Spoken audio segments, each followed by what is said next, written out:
Je suivais une émission de télévision et il y avait une femme qui prêchait la parole et elle parlait vraiment avec l'onction. Waouh! C'est magnifique quand une femme qui vit dans l'onction, qui vit vraiment dans la sanctification, dans la pureté, dans la pudeur, et tu vois cette femme-là parle de Jésus. Tout qualifie, te donne envie de suivre Jésus. C'est waouh, hein? C'est magnifique. Maintenant, j'aimerais te dire, femme, tu es libre.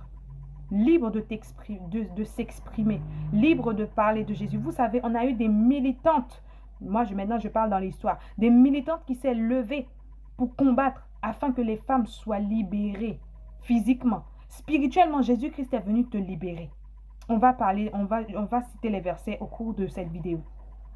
Il y a un homme qui s'est mis dans la vidéo pour dire que la femme n'a pas le droit de prêcher, taisez-vous. Taisez-vous, la femme n'a pas le droit de prêcher, n'a pas le droit de prêcher, tais-toi. Aujourd'hui, j'aimerais répondre à tous ces hommes-là. Vous savez quoi? La femme soupirait qu'après Dieu.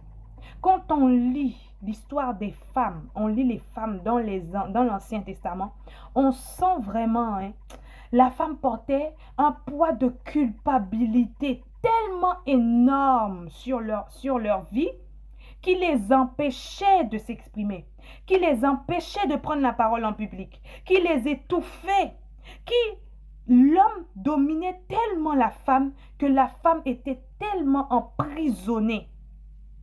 On ressent ça dans l'Ancien Testament. Jusqu'à ce qu'il y ait une femme, son mari l'avait décapitée par 12 morceaux. Quand j'ai lu cette histoire, ça m'a beaucoup touchée.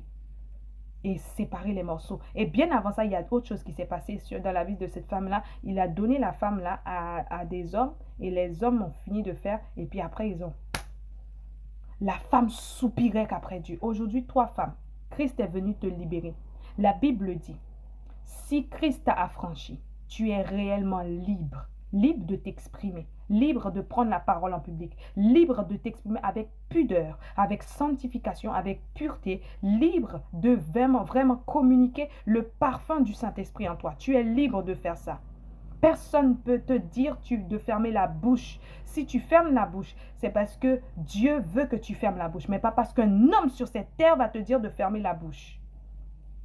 Deuxièmement, Dieu a dit dans l'Ancien Testament, Dieu a dit à la femme, ton mari dominera sur toi. Et cette histoire, cette phrase que Dieu a lancée, c'est ça qui dominait dans l'Ancien Testament sur la femme. Et cette culpabilité était énorme pour la femme. Maintenant, la femme